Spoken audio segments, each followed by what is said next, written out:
അസ്സലാമു അലൈക്കും വറഹ്മത്തുള്ളാഹി വബറകാതുഹു. ഖുർആൻ പഠനം 1383, സൂറത്ത് യൂസുഫ് 50 മുതൽ 52 കൂടിയ സൂക്തങ്ങൾ. അഊദു ബില്ലാഹി മിനശ് ശൈത്വാനിർ റജീം. ബിസ്മില്ലാഹിർ റഹ്മാനിർ റഹീം. വഖാലൽ മലികു ഉതൂനി ബിഹി فلما جاءه الرسول قال ارجع إلى ربك فاسأله ما بال النسوة اللاتي قطعن أيديهن إن ربي بكيدهن عليم. قال ما خطبكن إذ راوتن يوسف عن نفسه قلنا حاش لله ما علمنا عليه من سوء. قالت امرأة العزيز الآن حصحص الحق أنا راودته عن نفسه وإنه لمن الصادقين. ذلك ليعلم أني لم أخنه بالغيب وأن الله لا يهدي كيد الخائنين. صدق الله العظيم. بسم الله والحمد لله والصلاة والسلام على سيدنا محمد وعلى آله وصحبه ومن تبعهم بإحسان إلى يوم الدين. أما بعد. وقال الملك രാജാവ് പറഞ്ഞു, ഉത്തൂനി ബിഹി, യൂസുഫ് അലൈഹി ഇസ്ലാമിനെ എന്റെ അടുത്ത് കൊണ്ടുവരൂ എന്ന്. ഫലമ്മാ ജാഅഹു റസൂലു, അങ്ങനെ ദൂതൻ യൂസുഫ് നബി അലൈഹി ഇസ്ലാമിന്റെ അടുത്ത് വന്നപ്പോൾ ഖാല, അദ്ദേഹം പറഞ്ഞു, ഇർജിഅ ഇലാ റബ്ബിക്, നിങ്ങളുടെ രാജാവിന്റെ അടുത്തേക്ക് നീ മടങ്ങിപ്പോവുക. എന്നിട്ട് ഫസ്അൽഹു, അദ്ദേഹത്തോട് ചോദിക്കുക, മാ ബാലുൻ നിസ്വത്തില്ലാത്തി ഖത്തഅന അയ്ദിയഹുൻ, എന്നെ കണ്ടപ്പോൾ കൈകൾ മുറിച്ച ആ സ്ത്രീകളുടെ അവസ്ഥ എന്താണ് എന്ന് രാജാവിനോട് ചോദിക്കുക. ഇന്ന റബ്ബി ബി കൈദിഹിന്ന അലീം, നിശ്ചയം എന്റെ നാഥൻ അവരുടെ ചതിയെക്കുറിച്ച്, കുതന്ത്രത്തെക്കുറിച്ച് നന്നായി അറിയുന്നവനാണ്. കാല, രാജാവ് ചോദിച്ചു ആ സ്ത്രീകളെ ഒരുമിച്ച് കൂട്ടിയിട്ട്, മാ ഖത്ബുകുന്ന ഇദ് റാവത്തുന്ന യൂസുഫ് അൻ നഫ്സിഹി, യൂസുഫ് അലൈഹി ഇസ്ലാമിനെ പാട്ടിലാക്കാൻ ശ്രമിച്ചപ്പോൾ നിങ്ങളുടെ സ്ഥിതി എന്തായിരുന്നു എന്ന് ചോദിച്ചു. എന്തായിരുന്നു നിങ്ങളുടെ കഥ, എന്തായിരുന്നു നിങ്ങളുടെ വർത്താനം എന്ന്. ഖുൽന, അവര് പറഞ്ഞു, ഹാശലില്ല, അള്ളാഹു എത്ര പരിശുദ്ധൻ, മാ അലിംന അലൈഹി മിൻ സൂഇൻ, യൂസുഫ് നബിയെ സംബന്ധിച്ച് ഒരു കുറ്റവും ഞങ്ങൾക്കറിയില്ല, യാതൊരു വിധത്തിലുള്ള ദുസ്വഭാവവും അദ്ദേഹത്തിലില്ല എന്ന്. ഖാലത്ത് ഇംറാത്തുൽ അസീസ്, അപ്പോ മന്ത്രിയുടെ ഭാര്യ പറഞ്ഞു, അൽ ആന ഹസ്സൽ ഹഖ്, ഇപ്പോഴാണ് സത്യം വ്യക്തമായത്. അന റാവത്തുഹു അൻ നഫ്സിഹി, ഞാൻ യൂസുഫ് അലൈഹി ഇസ്ലാമിനെ പാട്ടിലാക്കാൻ ഞാൻ ശ്രമിച്ചതായിരുന്നു. വഇന്നഹു ലമിന സാദിഖീൻ, യൂസുഫ് നബി അലൈഹി ഇസ്ലാം സത്യം പറയുന്നവരിൽപ്പെട്ട ആളാണ്. ദാലിക, ഈ സംഗതി ഞാനിപ്പോ പറയുന്നത് എന്തിനാണ്? ഈ അലമ, എന്റെ ഭർത്താവാവുന്ന മന്ത്രി മനസ്സിലാക്കാനാണ്. അന്നീല മഹുൻഹു ബിൽ ഗൈബി, ഞാൻ അദ്ദേഹമില്ലാത്ത സമയത്ത് അദ്ദേഹത്തെ ബോധപൂർവം വഞ്ചിച്ചതല്ല.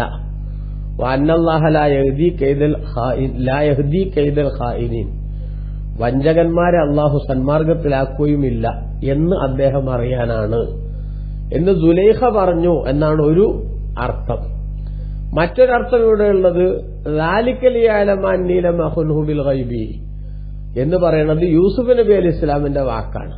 എന്താണ് യൂസുഫ് നബി അലൈഹി ഇസ്ലാം പറയുന്നത്? ദാലിക, അത് പറഞ്ഞാൽ ദൂതൻ വന്ന് കൊട്ടാരത്തിലേക്ക് എന്നെ ക്ഷണിച്ചപ്പോൾ ജയിലിൽ നിന്ന് പുറത്തു കടക്കാനുള്ള ഒരവസരം എനിക്കുണ്ടാക്കി തന്നപ്പോ ഉടനെ തന്നെ ഞാൻ ചാടി പുറപ്പെടാതിരുന്നത്, ആ ദൂതനെ തിരിച്ചയച്ചത് എന്തിനാണ്? ലിയഅലമ, എനിക്ക് അഭയം തന്ന, നിർണായകമായ ഘട്ടത്തിൽ എനിക്ക് സംരക്ഷണം തന്ന ആ മന്ത്രി മനസ്സിലാക്കണം, അന്നീ ലം അഖുൻഹു ബിൽ ഗൈബി, അദ്ദേഹത്തെ അദൃശ്യത്തിൽ ഞാൻ എന്ത് ചെയ്തിട്ടില്ല, ചതിച്ചിട്ടില്ല. അതായത് അദ്ദേഹം എനിക്ക് ആവശ്യമായ ഭക്ഷണവും വസ്ത്രങ്ങളും എല്ലാ സൗകര്യവും ഒരുക്കി തന്നിട്ട് ആ വീട്ടിൽ എന്നെ വിശ്വസിച്ച് താമസിപ്പിച്ചിട്ട് ഞാൻ അവരുടെ ഭാര്യയെ കയറി പിടിച്ചിട്ടില്ല എന്ന് അദ്ദേഹത്തിന് ബോധ്യപ്പെടണം. അതിനുവേണ്ടിയാണ് ഞാൻ ആ ദൂതനെ തിരിച്ചയച്ചിരിക്കുന്നത്, അല്ലാതെ രാജാവിന്റെ കൽപ്പനയെ ധിക്കരിച്ചതല്ല എന്ന് യൂസുഫ് നബി അലൈഹി ഇസ്ലാം പറഞ്ഞു എന്നും ഇവിടെ രണ്ട് വ്യാഖ്യാനമുണ്ട്. ഈ ദാലിക ലിയഅലമ എന്ന് പറയുന്ന ആ പദപ്രയോഗം അത് ആരുടെ വാക്കാണ് എന്ന സംബന്ധമായി ഒന്ന് സുലൈഖയുടെ തന്നെ വാക്കാണ് എന്നാണ്. അതായത് ഞാൻ ഇങ്ങനെ അങ്ങനത്തെ ഒരു സംഭവം നടന്നു, പക്ഷെ അത് ഞാൻ എന്റെ ഭർത്താവിനെ കരുതിക്കൂട്ടി വഞ്ചിച്ചതല്ല, മറിച്ച് യൂസുഫ് അലൈഹി ഇസ്ലാമിന്റെ സൗന്ദര്യം കണ്ടപ്പോ നിയന്ത്രണം വിട്ടുപോയതാണ് എന്ന് അവരുടെ ആ ഒരു നിസ്സഹായാവസ്ഥ കൂടി ബോധ്യപ്പെടുത്താൻ വേണ്ടി പറഞ്ഞു എന്നാണ്. ഏതായാലും വഖാലൽ മലിക്കു, രാജാവ് പറഞ്ഞു, യുത്തൂനി ബിഹി, നിങ്ങൾ യൂസുഫിനെ എന്റെ അടുത്ത് കൊണ്ടുവരൂ എന്ന് പറഞ്ഞാൽ കഴിഞ്ഞ ക്ലാസ്സിൽ പറഞ്ഞത് ഓർമ്മയുണ്ടല്ലോ. യൂസുഫ് നബി അലൈഹി ഇസ്ലാം ആ സ്വപ്നത്തിന്റെ വ്യാഖ്യാനം വളരെ കൃത്യമായി വളരെ വെടിപ്പായിട്ട് അവർക്ക് പറഞ്ഞു കൊടുത്തു അല്ലെ. എന്താണ് ആ 7 തടിച്ച പശു, എന്താണ് മെലിഞ്ഞ പശു, പച്ച കതിരിന്റെ കഥ എന്താണ്, ഉണങ്ങിയ കതിരിന്റെ കഥ എന്താണ് എന്നൊക്കെ കൃത്യമായിട്ട് അവർക്ക് പറഞ്ഞു കൊടുത്തു. പറഞ്ഞു കൊടുത്തപ്പോ രാജാവിന് വലിയ സന്തോഷമായി.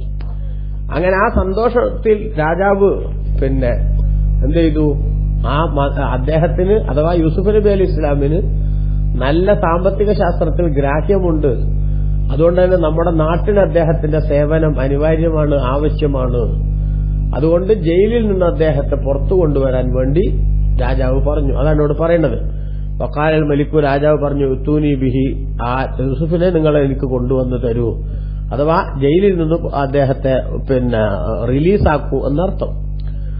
ബഹുമാനപ്പെട്ട ഇബ്നു കസീർ ഈ ആയത്ത് വിശദീകരിച്ചപ്പോൾ പറഞ്ഞു, ഇഖ്ബാറൻ അനിൽ മലിക്കി, ഖാല തആല ഇഖ്ബാറൻ അനിൽ മലിക്കി, രാജാവ് പറഞ്ഞതായി അല്ലാഹു തആല പറയുകയാണ്. ലമ്മാ റജഉ ഇലൈഹി ബിതഅബീരി റുയാഹു, യൂസുഫ് നബി അലൈഹി ഇസ്ലാമിന്റെ അടുത്ത് നിന്ന് രാജാവിന്റെ അടുത്തേക്ക് അവർ ആ ദൂതന്മാർ സ്വപ്നത്തിന്റെ വ്യാഖ്യാനവുമായി മടങ്ങി വന്നപ്പോൾ, അല്ലത്തി കാന റആഹ, രാജാവ് കണ്ട സ്വപ്നം ഉണ്ടല്ലോ, ആ സ്വപ്നം അദ്ദേഹത്തെ വല്ലാതെ അമ്പരപ്പിക്കുകയും അത്ഭുതപ്പെടുത്തുകയും ഒക്കെ ചെയ്തിരുന്നല്ലോ. ആ സ്വപ്നത്തിന്റെ വ്യാഖ്യാനം യൂസുഫ് നബി അലൈഹി ഇസ്ലാം പറഞ്ഞത് രാജാവ് കേട്ടപ്പോൾ ഫഅറഫ ഫളല യൂസുഫ് അലൈഹി ഇസ്ലാം വഇൽമഹു, യൂസുഫ് നബി അലൈഹി ഇസ്ലാമിന്റെ മഹത്വവും അദ്ദേഹത്തിന്റെ വൈജ്ഞാനിക പുരോഗതിയും അതേപോലെ തന്നെ ഹുസ്നത്തിലാഹി അലാ റുയാഹു, തന്റെ സ്വപ്നത്തെ സംബന്ധിച്ചുള്ള കൃത്യമായിട്ടുള്ള ആ യൂസുഫ് നബി അലൈഹി ഇസ്ലാമിന്റെ അത് മനസ്സിലാക്കാനുള്ള കഴിവും അതേപോലെ തന്നെ ഹുസ്ന അഖ്ലാഖിഹി അലാ മൻ ബിബലദിഹി മിൻ റആയാഹു, തന്റെ നാട്ടിലുള്ള തന്റെ ഭരണീയരായ ആളുകളോട് അദ്ദേഹത്തിനുള്ള കരുതലും അതേപോലെ തന്നെ ശ്രദ്ധയും. അതുകൊണ്ടാണല്ലോ 7 കൊല്ലം നിങ്ങൾക്ക് സമൃദ്ധി ഉണ്ടാവുമ്പോ ആ 7 കൊല്ലം കിട്ടിയത് മുഴുവനും അടിച്ചുപൊളിച്ച് ചെലവാക്കരുത്, പിന്നെ ഒരു 7 കൊല്ലം വരാനുണ്ട്, പട്ടിണിയുടേതാണ്, ദാരിദ്ര്യത്തിന്റേതാണ്. അന്ന് ജനങ്ങൾ പട്ടിണിയില്ലാതെ കഴിയണമെങ്കിൽ ഇപ്പൊ നിങ്ങൾ ആവശ്യമായിട്ടുള്ള മുൻകരുതലെടുക്കണം എന്നൊക്കെ അദ്ദേഹം പറഞ്ഞത് അദ്ദേഹത്തിന് ഈ നാട്ടുകാരോടുള്ള നല്ല മനസ്സാണല്ലോ. അതും രാജാവിന് മനസ്സിലായപ്പോൾ, എന്ന് പറഞ്ഞാൽ ഒരു രാജാവിനെ സംബന്ധിച്ചിടത്തോളം അദ്ദേഹത്തിന്റെ പ്രജകളുടെ കൂട്ടത്തിൽ നിന്ന് എന്തുകൊണ്ടും ഇത്തരം ഒരാളെ കൂടെ കൂട്ടുന്നതും അദ്ദേഹത്തിന്റെ കീഴിൽ നിർത്തുന്നതും നാട്ടിന് ഏറ്റവും നല്ല ഒരു നിലപാടായിരിക്കുമെന്ന് രാജാവിന് ബോധ്യപ്പെട്ടു. അങ്ങനെ ബോധ്യപ്പെട്ടപ്പോൾ രാജാവ് പറയാണ്, യുത്തൂനി ബിഹി, നിങ്ങൾ എന്റെ അടുത്ത് കൊണ്ടുവന്ന് തരൂ ആ യൂസുഫിനെ, അഥവാ അഖ്രിജൂഹു മിനസ് സിജ്നി വഅഹ്ലിറൂഹു, ജയിലിൽ നിന്ന് പുറപ്പെടുവിച്ച് എന്റെ അടുത്തേക്ക് എത്തിക്കൂ എന്ന്. അങ്ങനെ ഫലമ്മാ ജാഅഹു റസൂലു ബിദാലിക, ഈ ഗുഡ് ന്യൂസുമായി ദൂതൻ, രാജാവിന്റെ ദൂതൻ യൂസുഫ് നബി അലൈഹി ഇസ്ലാമിന്റെ അടുത്ത് ചെന്നപ്പോൾ ഇംതനഅ മിനൽ ഖുറൂജി, ജയിലിൽ നിന്ന് പുറത്തു കടക്കാൻ അദ്ദേഹം വിസമ്മതിച്ചു. ഹത്താ യതഹഖഖൽ മലിക്കു മലിക വറഅയ്യതഹു ബറാഅത്തു സാഹതിഹി, തന്റെ നിരപരാധിത്വവും അതേപോലെ തന്നെ തന്റെ പ്രത്യേകമായിട്ടുള്ള കുറ്റത്തിലേക്ക് പോയിട്ടില്ല എന്ന നിലപാടും അത് രാജാവിനും അതേപോലെ തന്നെ നാട്ടുകാർക്കും ബോധ്യപ്പെടണം. ഇപ്പൊ ഞാൻ ജയിലിൽ കിടക്കുകയാണ്, ആ ജയിലിൽ കിടക്കുന്നത് ഇത്തരത്തിലുള്ളൊരു കുറ്റം ആരോപിക്കപ്പെട്ടുകൊണ്ടാണ്. നാട്ടുകാരൊരു പക്ഷെ ഇപ്പോഴത് മറന്നിട്ടുണ്ടെങ്കിലും ഞാൻ പുറത്തിറങ്ങിയാൽ അവരടക്കം പറയില്ലേ, പണ്ട് മന്ത്രി ജീവിക്കാനൊരു സൗകര്യം കൊടുത്തപ്പോ വീട്ടുകാരിയെ കയറിപ്പിടിച്ച മാന്യനാണ് പോണത് എന്ന് എന്നെ പരിഹസിച്ച് എന്നെ ട്രോളിക്കൊണ്ട് പറയില്ലേ. അതുകൊണ്ട് ആ പറച്ചിലുണ്ടാകാൻ പാടില്ല. അതുകൊണ്ട് എന്ത് വേണം, ഞാൻ പുറത്തിറങ്ങുമ്പോൾ 100% ഞാൻ നിരപരാധിയാണ് എന്ന് നാട്ടുകാരറിയണം. അതേപോലെ തന്നെ എന്റെ അഭിമാനം സംരക്ഷിക്കപ്പെടണം. എന്നിലേക്ക് ചേർക്കപ്പെട്ടിട്ടുള്ള ഗുരുതരമായൊരു കുറ്റമുണ്ട് ഇവിടെ. അതെന്താണ്, മിമ്മാൻ ഉസിമയിലേഹി മിൻ ജിഹത്തി ഇംറാത്തിൽ അസീസ്, മന്ത്രിയുടെ ഭാര്യയുമായി ബന്ധപ്പെടുത്തിയിട്ട് എന്നിലേക്ക് ചേർക്കപ്പെട്ട ഞാൻ അവരെ കയറിപ്പിടിച്ചു എന്ന് പറയുന്ന ഒരു കുറ്റമുണ്ടല്ലോ. ആ ഒരു കുറ്റം വാന്നഹാദസിജിന ലമ്യക്കുനലാംദിൻ യഖ്തളിഹി, ഇവിടെ ഞാൻ ഇതിന്റെ ഈ ജയിലിൽ കിടക്കേണ്ടി വന്നത് യഥാർത്ഥത്തിൽ ഞാൻ ചെയ്ത കുറ്റത്തിന്റെ പേരിലല്ല, ബൽക്കാന ഗുൽമം വഅദുവാന, അക്രമവും അതേപോലെ ശത്രുതയും അതിന്റെ പിന്നിലുണ്ട്, ഒളിച്ചിരിക്കുന്നുണ്ട് എന്ന് പറഞ്ഞാൽ ഒരു ഹിഡൻ അജണ്ടയുടെ ഭാഗമായാണ് ഞാൻ ജയിലിലെത്തിയത്, അല്ലാതെ കുറ്റം ചെയ്തിട്ടല്ല, തെറ്റുകൾ ചെയ്തിട്ടല്ല എന്ന് നാട്ടുകാർക്ക് കൂടി ബോധ്യം വരണം. അതിനെന്ത് വേണം? അതിന് നിങ്ങൾ പോയിട്ട് കാല യൂസുഫ് നബി അലൈഹി ഇസ്ലാം പറഞ്ഞു, ഫലമ്മ ജാഅഹുർ റസൂലു, ദൂതൻ വന്നപ്പോൾ കാല യൂസുഫ് നബി അലൈഹി ഇസ്ലാം പറഞ്ഞു, ഇർജി ഇലാ റബ്ബിക, നിങ്ങൾ നിങ്ങളുടെ ബോസിന്റെ അടുത്തേക്ക് തിരിച്ചു പോവുക, അഥവാ രാജാവിന്റെ അടുത്തേക്ക് തിരിച്ചു പോവുക. എന്നിട്ട് ഫസ്അൽഹു, രാജാവിനോട് നിങ്ങൾ ചോദിക്കണം, എന്ത് മാബാലു നിസ്വത്തില്ലാത്തി ഖത്തഅന ഐദിയഹുന്ന, അവരുടെ കൈകൾ മുറിച്ച യൂസുഫ് അലൈഹി ഇസ്ലാമിനെ കണ്ടപ്പോ കൈകൾ മുറിച്ച ആ സ്ത്രീകളുടെ കഥ എന്താണെന്ന് ചോദിക്കണം. ഇന്ന റബ്ബി ബി കൈദിഹിന്ന അലീം, അവരുടെ കുതന്ത്രങ്ങൾ എന്റെ നാഥന് ശരിക്കറിയാം. അപ്പൊ ഈ രാജാവിനത് ബോധ്യപ്പെടണം, അതുകൊണ്ട് രാജാവിനോട് ചോദിക്കണം. രാജാവിനോട് ചോദിക്കണം എന്ന് പറഞ്ഞാൽ അതിന്റെ അർത്ഥം എന്താ? അതിന്റെ അർത്ഥം രാജാവ് അവരെ വിളിച്ച് സംസാരിക്കണം, ആ സ്ത്രീകളെ വിളിച്ച് സംസാരിക്കണം. യൂസുഫ് എന്തെങ്കിലും തെറ്റ് ചെയ്തതാണോ, അതല്ല നിങ്ങളുടെ ഭാഗത്തുനിന്ന് അങ്ങോട്ടാണോ അത്തരത്തിലുള്ള ഒരു അറ്റംപ്റ്റ് ഉണ്ടായത് എന്ന് ചോദിക്കണം. ചോദിക്കുമ്പോൾ അവർ സത്യം പറയുമല്ലോ, പറയട്ടെ. ആ സത്യം പറയുമ്പോൾ ഞാൻ നിരപരാധിയാണെന്ന് തെളിഞ്ഞാൽ മാത്രമേ ഞാൻ ഈ ജയിലിൽ നിന്ന് പുറത്തു കിടക്കുന്നുള്ളൂ. ഇല്ലെങ്കിൽ ജയിലിൽ തന്നെ കഴിഞ്ഞുകൂടലാണല്ലോ നല്ലത്. കാരണം ഞാൻ പുറത്തിറങ്ങിയാൽ പിന്നെ നാട്ടുകാരെന്നെക്കുറിച്ച് തെറ്റായ സംഗതികൾ അടക്കം പറഞ്ഞാൽ, എന്നെക്കുറിച്ച് പരിഹാസത്തോടുകൂടെ ജനങ്ങൾ എന്നെ കണ്ടാൽ അതെനിക്ക് സഹിക്കാവുന്നതിന്റെ അപ്പുറമാണ് എന്ന് ബഹുമാനപ്പെട്ട യൂസുഫ് നബി അലൈഹി ഇസ്ലാം പറഞ്ഞു. ഇതാണ് ഈ ആയത്തിൽ അള്ളാഹു തആല പറഞ്ഞത്. എന്നിട്ട് ഇബ്നു കസീർ തന്റെ തഫ്സീറിൽ രേഖപ്പെടുത്താണ്, വഖദ് വറദത്തി സുന്നത്തു ബി മദ്ഹി അലാ ദാലിക, യൂസുഫ് നബി അലൈഹി ഇസ്ലാം ഇത്തരമൊരു നിലപാടെടുത്തതിന്റെ പേരിൽ യൂസുഫ് നബിയെ പ്രശംസിച്ചുകൊണ്ട് ഹദീസിൽ പരാമർശനം വന്നിട്ടുണ്ട്. വതംബീഹി അലാ ഫളലിഹി വശറഫിഹി വഉലുവി ഖദ്രിഹി വസബ്രിഹി, യൂസുഫ് നബി അലൈഹി ഇസ്ലാമിന്റെ മഹത്വവും ശ്രേഷ്ഠതയും തന്റെ ഉയർന്ന സ്ഥാനമാനങ്ങളും അതേപോലെ തന്നെ തന്റെ ക്ഷമയുടെ വല്ലാത്തൊരു ശൈലിയും, സ്വലവാത്തുല്ലാഹി വസലാമുഹു അലൈഹി, യൂസുഫ് നബി അലൈഹി ഇസ്ലാമിന്റെ ആ ക്ഷമയുടെ പ്രത്യേകമായിട്ടുള്ള ഒരു സ്വഭാവവുമെല്ലാം വ്യക്തമാക്കുന്നത് ഹദീസിൽ വന്നിട്ടുണ്ട്. എന്താണ് ആ ഹദീസിൽ വന്നൊരു സംഗതി? ഇമാം ബുഖാരിയും മുസ്ലിമും റിപ്പോർട്ട് ചെയ്ത ഹദീസ് അടക്കമുള്ള ഹദീസുകളിൽ കാണാൻ നബി സല്ലല്ലാഹു അലൈഹി വസല്ലം പറഞ്ഞു, എന്താണ്? നഹ്നു അഹഖു ബിശ്ശക്കി മിൻ ഇബ്രാഹിം, ഇബ്രാഹിം അലൈഹി ഇസ്ലാമിനെക്കാളും സംശയിക്കാൻ പറ്റിയ ആളുകൾ നമ്മളാണല്ലോ. എപ്പോ ഇത് കാല യൂസുഫ് ഇബ്രാഹിം നബി അലൈഹി ഇസ്ലാം പറഞ്ഞ നേരം, റബ്ബി അരിനി കൈഫ തുഹ്യിൽ മൗത, മരിച്ചവരെങ്ങനെ ജീവിപ്പിക്കാന്ന് കാണിച്ചു താ പടച്ചോനെ എന്ന് പറഞ്ഞില്ലേ? അപ്പൊ കാല അള്ളാഹു ചോദിച്ചല്ലോ, അവലം തുമ്മിൻ, നിങ്ങൾക്ക് ഇതുവരെയും വിശ്വാസമായിട്ടില്ലേ? കാല പല വിശ്വാസം തന്നെയാണ്, വലാക്കില്ലെത്തും ഇന്ന കൽബി, നേരിട്ട് കാണുമ്പോ മനസ്സിലുണ്ടാകുന്ന ഒരു സമാധാനം ഉണ്ടല്ലോ, അതിനു വേണ്ടിയാ ചോദിക്കുന്നത് എന്ന് പറഞ്ഞില്ലേ? അതേപോലെ തന്നെ റഹമുല്ലാഹു ലൂത്തൻ, ലൂത്ത് നബി അലൈഹി ഇസ്ലാമിനെ അള്ളാഹു അനുഗ്രഹിക്കട്ടെ. അദ്ദേഹം ഒരു വലിയ പ്രതിസന്ധിയെ നേരിട്ടപ്പോൾ തന്റെ വീട്ടിൽ മലക്കുകൾ സുന്ദരന്മാരായ മനുഷ്യന്റെ കോലത്തിൽ വന്നപ്പോ നാട്ടുകാര് സ്വവർഗരതിയുടെ ആശാന്മാര് ആ അതിഥികളെ പിച്ചു ചീന്താൻ വേണ്ടി രംഗത്ത് വന്നപ്പോ ലൂത്ത് നബി അലൈഹി ഇസ്ലാം വല്ലാത്തൊരു അസ്വസ്ഥത പ്രകടിപ്പിച്ച ആ ലൂത്ത് നബി അലൈഹി ഇസ്ലാമിനെ അള്ളാഹു അനുഗ്രഹിക്കട്ടെ. എന്നിട്ട് റസൂൽ പറയണം, നമ്മളെ ചർച്ചയുടെ ഭാഗം ഇപ്പൊ ഇനി പറയുന്നതാണ് ഇതിലേക്കുള്ള തെളിവ്. വലൗ ലബിസ്തു ഫിസ്സിജിനി മാ ലബിസ യൂസുഫു, യൂസുഫ് നബി അലൈഹി ഇസ്ലാം ജീവിച്ച പോലെ ജയിലിൽ എനിക്കാണ് ജീവിക്കേണ്ടി വന്നിരുന്നതെങ്കിൽ ലാജബത്തു ദാഇയ, രാജാവിൽ നിന്ന് എന്നെ വിളിക്കാൻ വന്ന ആൾക്ക് ഞാൻ അപ്പൊ തന്നെ ഉത്തരം ചെയ്തേനെ എന്ന് നബി സല്ലല്ലാഹു അലൈഹി വസല്ലം പറയാണ്. എന്താ പറഞ്ഞതിന്റെ അർത്ഥം?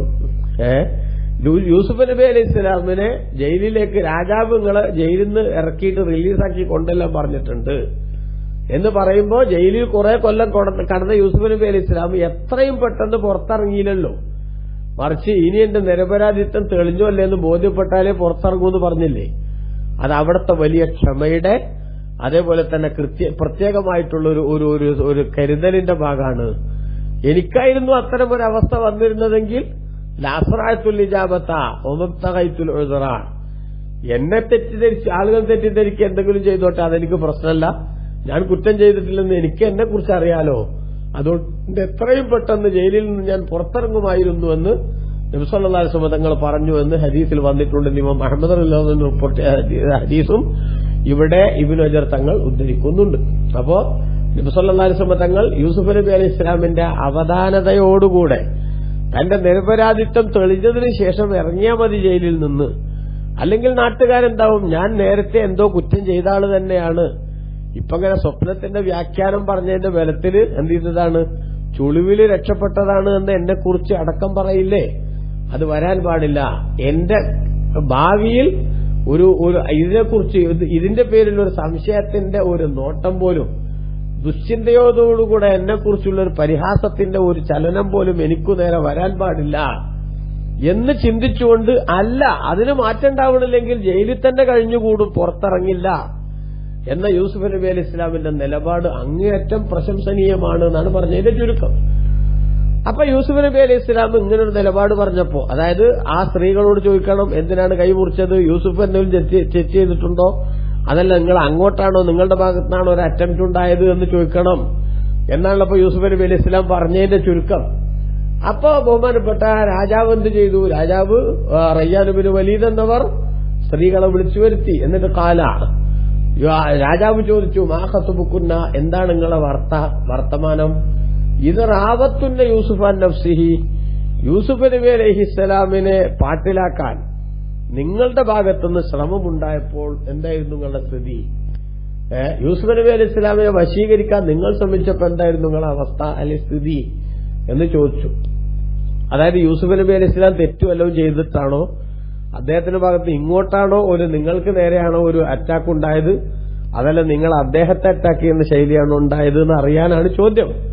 അപ്പൊ കുൽന അവര് പറഞ്ഞു, ആ സ്ത്രീകൾ പറഞ്ഞു, ഹാശലില്ല, അള്ളാഹു എത്ര പരിശുദ്ധൻ, മാ അലിംന അലൈഹി മിൻ സൂഇൻ, യൂസുഫ് നബിയെ സംബന്ധിച്ച് ഒരു മോശമായ അറിവും ഞങ്ങൾക്കില്ല, അദ്ദേഹം പരമപരിശുദ്ധനാണ്, അദ്ദേഹത്തിന്റെ ഭാഗത്തുനിന്ന് യാതൊരു വിധത്തിലുള്ള മോശമായ ശ്രമങ്ങളും ഉണ്ടായിട്ടില്ല എന്ന് ബഹുമാനപ്പെട്ട യൂസുഫ് നബി അലൈഹി ഇസ്ലാമിനെ സംബന്ധിച്ച് ആ സ്ത്രീകൾ പറഞ്ഞു.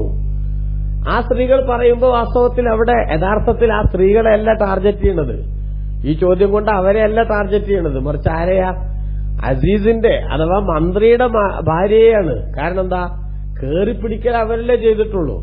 മറ്റത് യൂസുഫ് നബി അലൈഹി ഇസ്ലാമിനെ കണ്ടപ്പോ വൺ സൈഡായിട്ട് അവരെന്ത് ചെയ്തു, അവരെ കൈ മുറിച്ചു എന്നല്ലാതെ അവര് യൂസുഫ് നബി അലൈഹി ഇസ്ലാമിനെ പിടിക്കാൻ പോയില്ലല്ലോ, വശീകരിക്കാനും പോയിട്ടില്ലല്ലോ. പിന്നെ അവരോട് ചോദ്യം ചോദിക്കണം എന്താ, യഥാർത്ഥത്തിൽ മന്ത്രിയുടെ ഭാര്യയിൽ നിന്ന് കിട്ടേണ്ട മറുപടിക്ക് വേണ്ടി ഇവരോട് ചോദിച്ചതാണ് രാജാവ് എന്നർത്ഥം. അതുകൊണ്ട് തന്നെ ആ സംസാരത്തിന്റെ അല്ലെങ്കിൽ ആ ചോദ്യത്തിന്റെ കൃത്യമായിട്ടുള്ള സ്പിരിറ്റ് അറിയാവുന്ന സുലൈഖ ബീവി എന്ത് ചെയ്തു, സുലൈഖ ബീവി ഇവരുടെ ഈ മറുപടി കേട്ടപ്പോൾ, അഥവാ യൂസുഫ് നബി പരിശുദ്ധനാണ്, അദ്ദേഹത്തിന്റെ ഭാഗത്തുനിന്ന് ഒരു കുറ്റവും ഞങ്ങൾക്ക് അറിയില്ല എന്ന് പറഞ്ഞപ്പോൾ, ഖാലത്ത് ഇമ്രാത്തുൽ അസീസി, മന്ത്രിയുടെ ഭാര്യ പറഞ്ഞു, പ്രഭുവിന്റെ ഭാര്യ പറഞ്ഞു, അൽ ആന ഹസ്സൽ ഹഖ്, ഇപ്പോൾ സത്യം വ്യക്തമായിരിക്കുന്നു, അല്ലെങ്കിൽ ഇപ്പോഴാണ് സത്യം വ്യക്തമായത്. അതായത് ഉണ്ടായ സംഗതി എന്താണെന്നുള്ളത് കൃത്യമായിട്ട് എല്ലാവർക്കും തിരിഞ്ഞു. അന റാവത്തുഹു അൻ നഫ്സിഹി, ഞാൻ എന്റെ സ്വമേധയാ യൂസുഫ് അലൈഹി ഇസ്ലാമിന് നേരെ അദ്ദേഹത്തെ പാട്ടിലാക്കാൻ ഞാൻ ശ്രമിച്ചതാണ്. വഇന്നഹു ലമിന സാദിഖീൻ, അദ്ദേഹം ഞാൻ അവരെ കേറിപ്പിടിച്ചിട്ടില്ലെന്നും ഹിയ റാവദത്തിനി അൻ നഫ്സി, നേരത്തെ നമ്മൾ വിശദീകരിച്ചിട്ടുണ്ടല്ലോ, അവരെന്നെയാണ് എന്ത് ചെയ്തത്, കേറിപ്പിടിക്കാൻ ശ്രമിച്ചത് എന്നും വശീകരിക്കാൻ ശ്രമിച്ചത് എന്നും യൂസുഫ് നബി പറഞ്ഞത് സത്യാണ്, ഞാൻ അദ്ദേഹത്തെയാണ് കേറിപ്പിടിക്കാൻ ശ്രമിച്ചത്, അദ്ദേഹം എന്നെയല്ല എന്ന് ഭാര്യ പറഞ്ഞു അവിടെ വെച്ചിട്ട്. അതാണ് രാജാവ് പിന്നെ സ്ത്രീകൾ ഒരുമിച്ച് കൂട്ടി. എന്നിട്ട് അവിടെ ആരുണ്ട്, അസീസിന്റെ ഭാര്യയുമുണ്ട്. വാസ്തവത്തിൽ അവരോട് ചോദിക്കലാ ഉദ്ദേശം, പക്ഷെ നേരെ അവരോട് ചോദിക്കുമ്പോൾ അവരുടെ സ്ഥാനത്തിന് അതൊരു കുറച്ചിലാവണ്ട എന്ന നിലക്ക് പിന്നെ എന്ത് ചെയ്തു, ഇവരെ കൊണ്ട് ഈ സ്ത്രീകളോട് ചോദിച്ചു. ആ സ്ത്രീകളോട് ചോദിച്ചപ്പോ യഥാർത്ഥത്തിൽ എന്താണ് സംഭവിച്ച പിന്നെ ചോദ്യത്തിന്റെ പൊരുളെന്ന് അറിയാവുന്ന ഭാര്യ തന്നെ എന്ത് ചെയ്തു, അവര് പറഞ്ഞു, ഞാൻ തന്നെയാണ് യൂസുഫിന് നേരെ അങ്ങോട്ട് ഒരു അറ്റംപ്റ്റുമായി പോയത്, ഹിറാവതത്തിന് ഞാൻ നഫ്സി എന്ന്, അഥവാ അവരെന്നെ അങ്ങോട്ട് വശീകരിക്കാൻ ശ്രമിച്ചതാണ് എന്ന് യൂസുഫ് പറഞ്ഞു, സത്യാണ്, ഞാൻ അവരെയാണ് പിടിക്കാൻ പോയത് എന്ന് ഭാര്യ പറഞ്ഞു. എന്നിട്ട് അവരെന്നെ വിശദീകരിക്കേണ്ടത് ദാലിക, എന്തിനാണ് അങ്ങനെ ചെയ്തത്, അങ്ങനെ ചെയ്തത് ലി അലമ, എന്റെ ഭർത്താവാകുന്ന അസീസ് അറിയാനാണ്, അന്നീല മഖുൻഹു ബിൽ ഗൈബി, അദ്ദേഹത്തെ അദൃശ്യത്തിൽ ഞാൻ വഞ്ചിച്ചതല്ല. അതായത് എന്റെ ഭർത്താവില്ലാത്ത സമയത്ത് വീട്ടിൽ കണ്ട എല്ലാ ആണുങ്ങളെയും എന്റെ സൗകര്യത്തിനു വേണ്ടി എന്റെ വൈകാരിക അഭിനിവേശം തീർക്കാൻ ഞാനങ്ങനെ ഉപയോഗിക്കുന്ന ഒരു ചീത്ത സ്ത്രീയൊന്നുമല്ല ഞാൻ. ഇത് യൂസുഫ് അലൈഹിസ്സലാമിനുമായി ബന്ധപ്പെട്ട അവരുടെ സൗന്ദര്യം കാരണത്താൽ അനിയന്ത്രിതമായ ഒരു അഭിനിവേശത്തിൽ നിന്നുണ്ടായതാണ് എന്നെന്റെ ഭർത്താവ് മനസ്സിലാക്കാനാണ്. ഞാൻ അവരെ ചതിച്ചിട്ടില്ല. സാധാരണ ഇങ്ങനെ ഒരു ചീറ്റ് ചെയ്യുന്ന ഒരു പെണ്ണൊന്നുമല്ല ഞാൻ എന്നെന്റെ ഭർത്താവിന് മനസ്സിലാക്കാനാണ്. അന്നല്ലാഹു ലാ യഹ്ദി കൈദൽ ഖായിനീൻ, ചതിയന്മാരുടെ ചതി ഒരിക്കലും തന്നെ അല്ലാഹു തആല അത് അത്തരക്കാരെ ചതിയന്മാരെ അല്ലാഹു സന്മാർഗത്തിലാക്കുകയില്ല എന്ന് അവർ പറഞ്ഞു. അതായത് ഇബ്നു കസീർ രേഖപ്പെടുത്തുന്നത് കാണാം, തഖൂലു ഇന്നമാ ഇതറഫ്തു ബിഹാദാ അലാ നഫ്സി, എന്റെ ഭാഗത്ത് തന്നെയാണ് അത്തരമൊരു ശ്രമം ഉണ്ടായതെന്ന് ഞാൻ സമ്മതിക്കുന്നത് എന്തിനാണ്? ലി അയലമ സൗജി, എന്റെ ഭർത്താവ് അറിയാനാണ്. എന്ത്? ഞാൻ യഥാർത്ഥത്തിൽ എന്റെ ഭർത്താവിനെ വഞ്ചിച്ചതല്ല. അതുപോലെ തന്നെ ഞങ്ങൾ തമ്മിൽ ഒരു ശാരീരികമായൊരു അപകടം ഉണ്ടായിട്ടില്ല. മറിച്ച് എന്റെ ഭാഗത്തുനിന്ന് അത്തരമൊരു ശ്രമം ഉണ്ടാവുകയും അദ്ദേഹം വിസമ്മതിക്കുകയും ചെയ്തു എന്ന്. അഥവാ ഞാനും യഥാർത്ഥത്തിൽ ആ വിഷയത്തിൽ ആരല്ല, കുറ്റവാളിയല്ല. മറിച്ച് അപ്പോഴത്തെ ഒരു പ്രത്യേകമായിട്ടുള്ള ആവേശത്തിൽ എന്റെ ഭാഗത്ത് അത്തരമൊരു സംഗതി ഉണ്ടായിപ്പോയതാണ്. ഞാനങ്ങനത്തെ മോശമായി ജീവിക്കുന്ന ഒരു സ്ത്രീയൊന്നുമല്ല എന്ന് ആർക്ക് മനസ്സിലാവാനാണ്? എന്റെ ഭർത്താവിന് മനസ്സിലാവാനാണ് എന്ന് ആര് പറഞ്ഞു? ഭാര്യ പറഞ്ഞു. ഇതാണ് ബഹുമാനപ്പെട്ട ഇബ്നു കസീർ തന്റെ തഫ്സീറിലൂടെ വിശദീകരിക്കുന്നത്. എന്നിട്ട് ബഹുമാനപ്പെട്ടവർ പറഞ്ഞത് കാണാം, ഇവിടെ ഈ പറഞ്ഞ ആയത്തിന്റെ വ്യാഖ്യാനത്തിൽ മറ്റൊരു സംഗതിയുണ്ട്, മറ്റൊരു വ്യാഖ്യാനം. എന്താണ്? ഇവിടെ ദാലിക ലിയഅലമ എന്ന് പറഞ്ഞത് യൂസുഫ് നബി പറഞ്ഞതാണ് എന്നൊരു വ്യാഖ്യാനവും അവിടെ ഉണ്ട്. മനസ്സിലായില്ലേ? യൂസുഫ് നബി അലൈഹി ഇസ്ലാം പറഞ്ഞതാണ് എന്ന ഒരു വ്യാഖ്യാനവും ഇവിടെയുണ്ട്. എന്താണ് ആ വ്യാഖ്യാനം? ഞാൻ രാജാവിന്റെ ദൂതൻ വന്നപ്പോൾ അദ്ദേഹത്തെ മടക്കി വിട്ടു. അദ്ദേഹത്തെ മടക്കി വിട്ടത് എന്തിന്? ഈ സ്ത്രീകൾ എന്താണ്, അവരെന്താണ് ചെയ്തുകൊണ്ടിരുന്നത്, എന്നെന്തിനാണ് ജയിലിലാക്കിയത് എന്ന് അറിയണം എന്ന് പറഞ്ഞ് മടക്കി വിടാൻ കാരണം ഈ സത്യം തിരിയാനാണ്. അല്ലാതെ എന്തിനല്ല, രാജാവിന്റെ ഒരു കൽപ്പനയെ അല്ലെങ്കിൽ ജയിലിൽ നിന്ന് പുറത്തിറങ്ങാനുള്ള ഒരു അവസരത്തെ ധിക്കാരപൂർവ്വം കണ്ടതല്ല എന്ന് ബോധ്യപ്പെടുത്താനാണ് എന്ന്. അത് യൂസുഫ് നബിയുടെ വാക്കാണ് എന്നും എന്തുണ്ട്, ഇവിടെ ഒരു വ്യാഖ്യാനമുണ്ട്. ആ വ്യാഖ്യാനം മാത്രമാണ് ഇമാം തുബരി തങ്ങളെപ്പോലുള്ളവർ പറഞ്ഞിട്ടുള്ളത് എന്നും. എന്നാൽ ഈ ചരിത്രത്തിന്റെ ഒരു വിശകലനത്തിന്റെ ഒരു സുഖം ആദ്യം പറഞ്ഞ, അഥവാ അത് സുലൈഖയുടെ ഭാഗത്തുനിന്നുള്ള ഒരു സ്റ്റേറ്റ്മെന്റ് ആണ് എന്ന് വരുത്തലുമാണ് എന്ന് ഇബ്നു കസീർ രേഖപ്പെടുത്തുന്നുണ്ട്. അള്ളാഹു നമുക്ക് എല്ലാവർക്കും നല്ലത് മനസ്സിലാക്കാൻ ഭാഗ്യം നൽകട്ടെ. ആമീൻ. വസല്ലല്ലാഹു അലാ നബിയിൽ മുസ്തഫ മുഹമ്മദ് വആലിഹി വസഹ്ബിഹി അജ്മഈൻ വൽഹംദുലില്ലാഹി റബ്ബിൽ ആലമീൻ. അസ്സലാമു അലൈക്കും വറഹ്മത്തുള്ളാഹി വബറകാതുഹു.